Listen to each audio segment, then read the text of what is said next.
Good evening. Crouching, because tonight we're following a gang of men who less than half an hour ago broke into that building over there. One of them's a recidivist. These men have been specially trained. Look at that training! Look at it! Which one is he? Where is he? Crime is confusing! Crime is confusing! I've got him, he's over here! Yeah, this is the man. His name is Richie Blawes. Look at the front of his head. You've probably seen it before, because less than 2 months ago he was on this programme saying, I'm giving up crime. What's going on here? Why have you gone back to crime? Oh, fucking He camera! doesn't know. Tonight on Brass Eye. Why has he gone back to the crime that he turned his back on?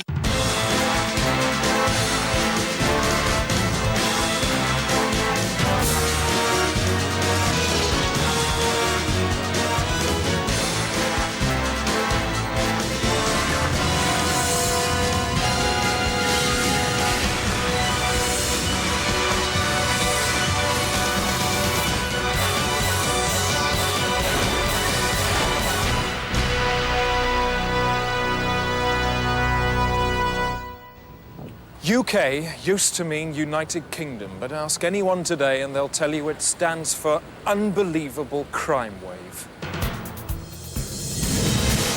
No one is safe.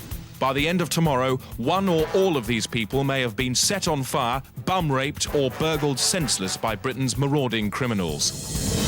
This month, police pictures showed another estate in Manchester turning itself into a gun. And it's not just the great unhosed. These raiders all earn over £200,000 a year in big banks.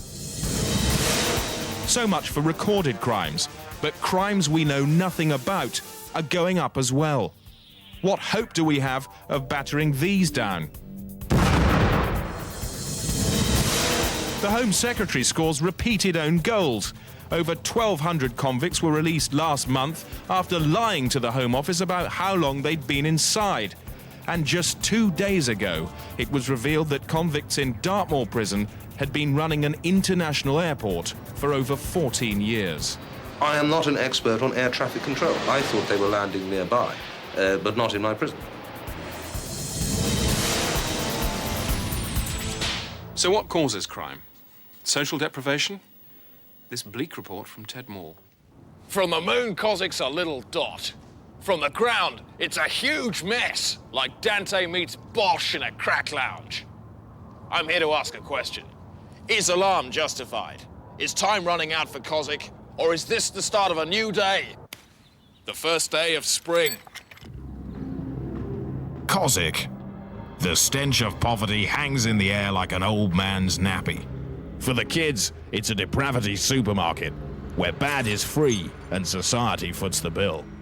Not many cars to nick here, so instead they hijack pedestrians and run them around at terrifying leg speeds. It's called git surfing. All too often, the git is one of their own mothers. The latest trick, catapult them into a shop and force them to steal booze, fags and mags. Back Charlie, come back 5. For the cops, it's a jungle, where dangerous animals speak Swahili. Sounds like we got a burst shop. Kids burst shops by filling them with rice and pouring in water, then standing back and laughing while the bricks are ripped apart by the swelling food. They say a bored mind makes a great office for the devil. In Kerry Hufford's case, it's fully air-conditioned with free typing. He's been arrested for menacing a helpless codger. Jill and Sainsbury McManus are a rattly pair of old puffins who remember Cossack in the days when people could still be trusted. Everybody had keys to everybody else's house, you know, and the locks were, well, they were sort of made of something like paper. On September the 15th, the McManuses went to bed, unaware they were being watched by the Hufford gang. Moments later, 3 kids had broken in. Kerry was dressed as an angel. He woke the old man up and told him he was dead and must go outside and bury himself. He ran out of the room. Kerry and me just were rolling about on the floor in hysterics, and he was pulling all the grass out with his hands and chucking it everywhere, and we were just behind the bush laughing at him. Sainsbury would definitely be Costa del Blowfly if the cops hadn't seen his body by chance while they were tracking a man who'd buggered a heron. Maybe we can understand kids like Kerry by looking at his family, Dad unemployed, Mum depressed beyond tablets. You want to help these people, but the truth is they've got to help themselves. Do you agree with this question? If you don't get a job, he gets stuffed. But the point is I'm trying to get a job. It's not as though I'm not trying to get a job. You must try harder. I'm trying. I'm doing the... Yeah, but really hard. I am trying very hard. Well, couldn't you just go around somebody's house and clean up? Clean up? Clean up somebody's house? Yeah, and then ask for money for it. Yeah, I could do that. Why not do that tomorrow? All right, I mean, spit to me. Good. Thanks for talking to us. Cossacks people are the smash toes of a lame duck society. A lame duck that's attacking its own feet with a sledgehammer. Will the nightmare ever end for Cossack? Perhaps with some help from outside. Oh, yeah? In 1993, the council gave them a football. Good, but not enough. In 95, Paul McCartney donated 100 top hats. Fat use. And last year, the mayor gave them a gold mine. It actually worked for a bit, this, until someone clogged it up with sick. Sick's a sort of metaphor for the way these people lead their lives. And it's going to stay that way till someone lets in the wind of change.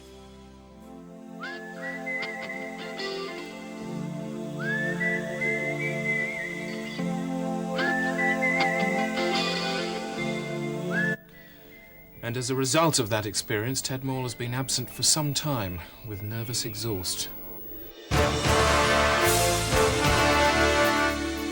Do you feel that vigilantism is actually going to help in the long run? I think it will arise in an area where something has gone wrong. I mean, in Gotham City, in the United States, they call up a specialist vigilante agent when they're in times of real trouble by projecting a huge luminous emergency bat sign into the sky. And he comes rushing in, and so far that has worked. Is that something that should be encouraged? I'd have to see it.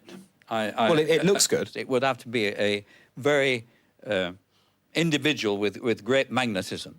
I think that's what it is. Yeah, I think it's his special sign. They're one-offs of that sort of thing, and it's very nice in school mastering when you have people with one-offs who can actually do it in a way that nobody else can do it. But don't try and get other people doing it. But when he, Bruce Wayne goes, then it's all going to collapse. Yeah. Well, it's happened throughout history. Is crime going to get any worse? Yes, it is. Just look at America. Alabaster Codify reports on their latest mess. Fatanoid with Chuck Fatanoid. Top talk topics stateside right now. Priests with guns. The priests who say they must pack a peace to keep the peace. Last week I had, maybe 200, 300 in the congregation. I got up in front of them and I said, anybody here who's got a gun can leave now. 10 minutes later, 3 people are left, 2 kids and a deaf guy. The Padre Noir really took off after Minister Volkus Wabe was shot at a baptism for forgetting the baby's name. Fucking asshole! More and more, the Holy Flock is becoming a gory gun-gregation. Practicing 4 times a week, Father Kupek's a fully fledged revolver round. Tell us about the style you had there. But I use the one-handed grip. It actually gives you a smaller profile if there's answering fire, like from the congregation or something. And in Kupek's church, a would-be shootist doesn't have a prayer. This is a defensive measure which is bulletproof, and the hole has been cut so I can return fire. That was the pimp that took the crucifix out of my church and put it on his car. That's the holy gun spell, according to Saint Marksman. Got him that time. And there's even ad campaigns to recruit more pistol apostles. No room at the inn? There is now. Judas, you plan to betray me. Despite the increasing violence against priests, many say they are simply too revved up to handle guns, as at this wedding where Minister Pat Rizzo shot a guest in the leg. The issue peaked on TV yesterday on a rat-a-tat-tat show Showdown, featuring Kupek and the 2 protagonists. You were shot by a minister with a gun. That's right. Okay, you were shot by this minister with a gun. Oh. This is Pat Rizzo, the man who shot at the wedding. Okay, now I know you haven't seen him for 6 weeks, not since he shot you. Just react. What the hell were you doing? Look, you moved funny, I had to shoot. What do you mean I moved funny? I was standing in a church You in a look like a criminal! What do you mean I look like Those a hairy criminal? arms, you could be a man in a dress. Right, you! I'm gonna get you! Frenzy. You behind Frenzy. bars. Put that gun down. Pouch the piece. Someone could get shot here. Someone could get shot. Pouch that piece, Padre. Stay where you are. Two priests left the show in a tank, shooting as they went. So, as the AMU missionaries get trigger holy, Sunday turns to gun day, and America awaits the blast judgment. This is Albertson Quarterfifer, 10 and brass eye. And sadly, crime experts predict that one day, even friendly conversation between mother and daughter will be conducted at gunpoint. Up next, a new scheme for young offenders. Take the cashback scheme that they're going to try in Toxteth, where young offenders are on a 14-week sentence. Costs about £2 a week to keep them in. So rather than spend 28 grand and keep them inside, they give them 25 grand and say, here you are, use that for a positive reason. I think it's a smashing idea. Yeah, go. Yeah, I do, honestly. If someone had done that to you, what would have happened? I don't think you'd have ever heard of me again. Do you think perhaps enlisting somebody like Richard Branson to sell the cashback scheme might just work, might just get through to people? I wouldn't say no to that. I suppose if there was an element of Richard Branson up in a balloon watching this situation and saying, there's your £26,000, but I'm watching you from a balloon, and I can see a very long way. I go along with that.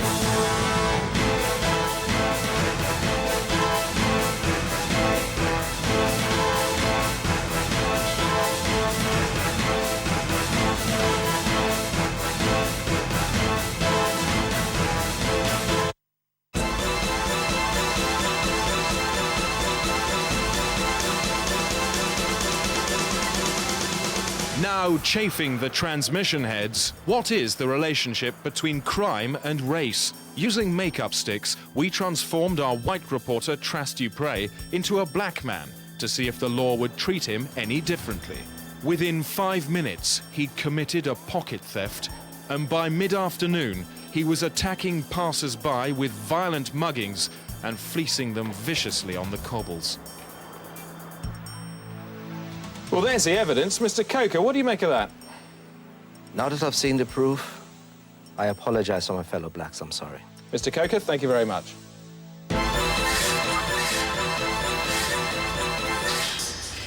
So what's the solution to rising crime, particularly younger and younger? For many, the answer to the crime problem can be summed up in just one word. Bring back Borstal. But did they work? Good question, because Borstals were phased out in 1982. Get more reports. Borstals like Falkhurst are to be axed because reports show they're full of men who should have been released years ago. Jock Bosonnet was sent here as a juvenile offender in 1949. He never left because he kept failing release tests.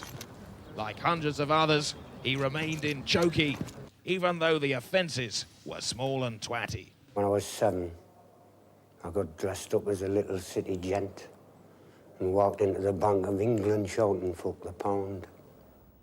While the situation is clearly grave enough to merit a black and white freeze frame, the solution may already be at hand, with the opening of the new harsh pounds for young offenders. Libby Schuss reports.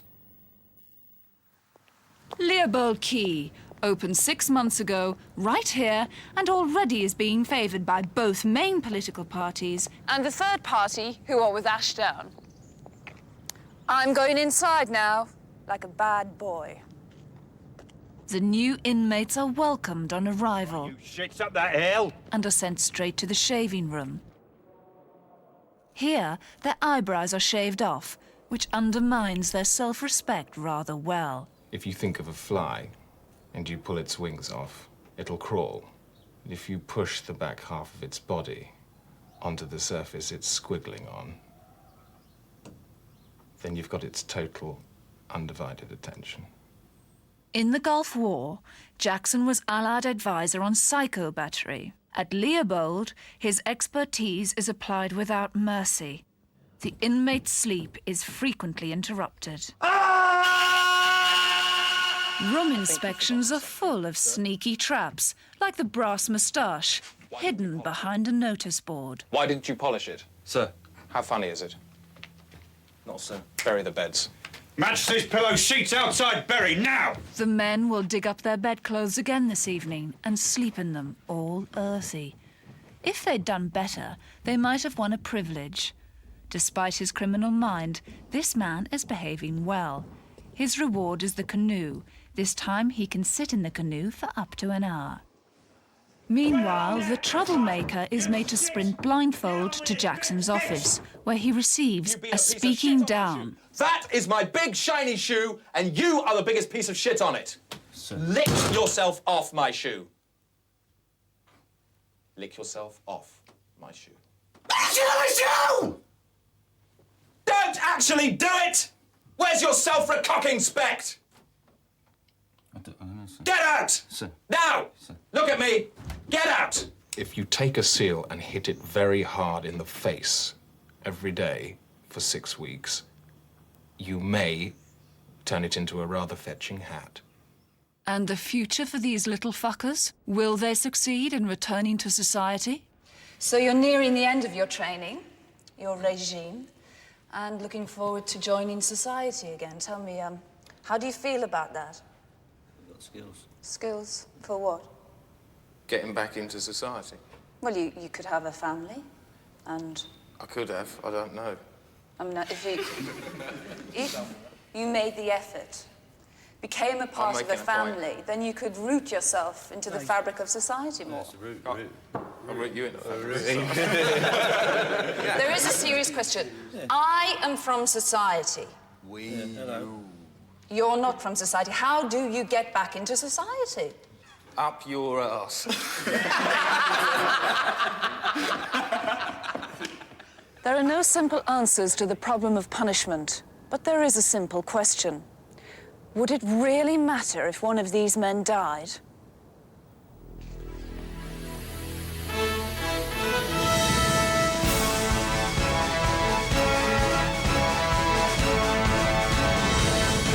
Perhaps the most positive step has come from the Home Office action group Key 2000, who produced a video to play to young offenders on their arrival in prison.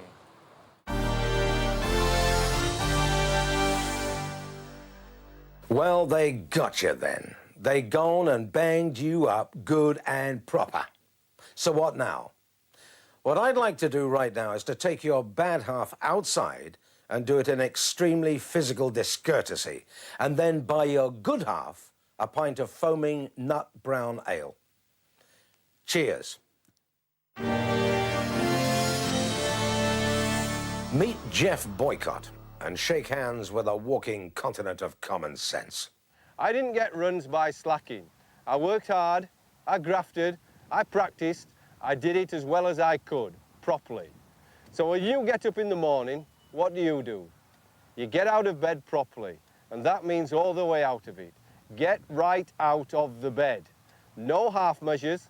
You must get your whole body out of the bed, right out from under the sheets, right off the mattress until you're standing up. You won't get anywhere slouching about half out of bed. Do you seriously think the people here wouldn't notice if you were only half out of the bed? Come on, wise up. Did I walk out to bat when I was half asleep or half out of bed? Of course not. I bloody well didn't. Remember, the best technique is to look at that bed and then try and get as far away from it as possible.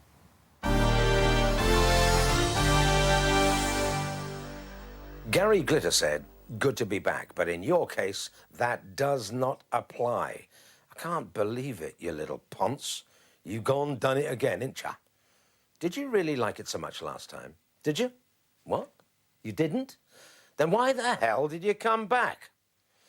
All right, easy now.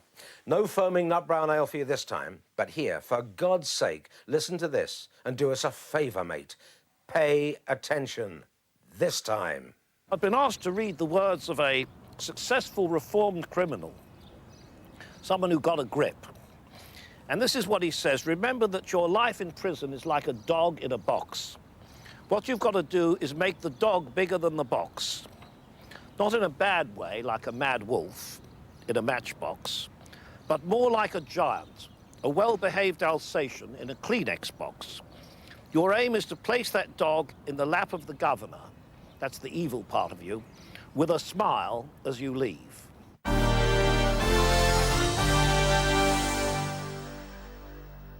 You are a murderer, and I can only pray to God that you watch and you listen very carefully to this. Hello, you think you don't know me, don't you? Yes, but you do, because I'm the shopkeeper you shot in a mindless hold-up. You blew out my guts, remember?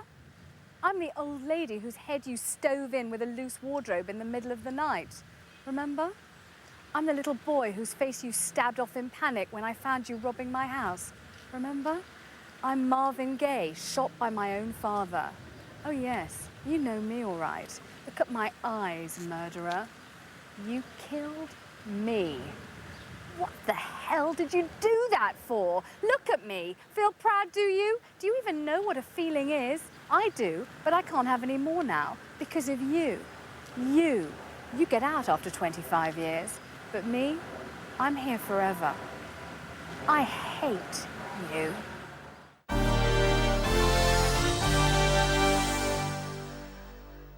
Now, while you're inside here, you're going to have to learn a whole new language. It's not French, it's prison slang, and I've got some of it written here, so it might help you. Howard's arse means prison. 1-0 at half-time means food. Woggy coconuts means air brakes. Gaza is a gas coin used as currency for cigarettes. Plank sanction, a 1-for-1 fag exchange. Sue my chin, give us a fag, I'll give you 2 next week. Buff my pylon, give us a fag, you owe me 2, so I'm letting you off the other one. Don't buff my pylon, switch over the telly, and very, very important, this one, Portillo means look out behind you. Learn the language, better communication. Well, that's one way of dealing with offenders in prison. But what about the bigger picture? Thanks to the News Dwarf. Pleasure, Chris. The hope is that we'll benefit from a number of European projects. Research shows that football riots can be halted instantly by showing pornography on the video displays. For street disturbances, the Metropolitan Police are now breeding elephants, following their successful deployment in Athens and Turin. In Holland, they've halved the crime rate by legalising murder with the introduction of slaughter cafes. We used to come here with knives and everything, slashing our dead with the guts and all that blood all over. But we got bored after that, after about 2 weeks. And I just eat my cake now and wash it down with a nice cup of coke. This French system of victim support comes to Britain next year. Last month, that woman woke up to find a young offender defecating on her floor. Under police supervision, she now meets the offender at his house and is given an hour to formalise a similar return on his floor.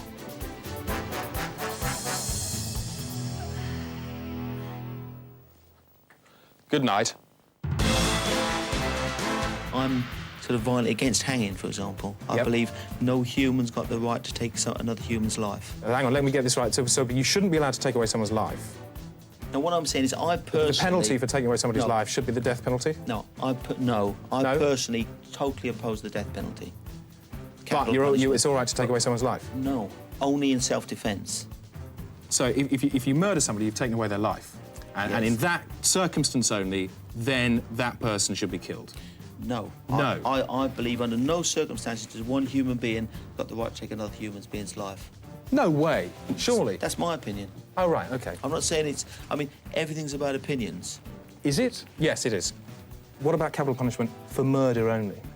No, I personally believe on moral grounds that no human being can take another human being's life. Well, if you didn't take their life, you just murdered them. Say that again. Well, if you didn't take somebody's life, but you just murdered them,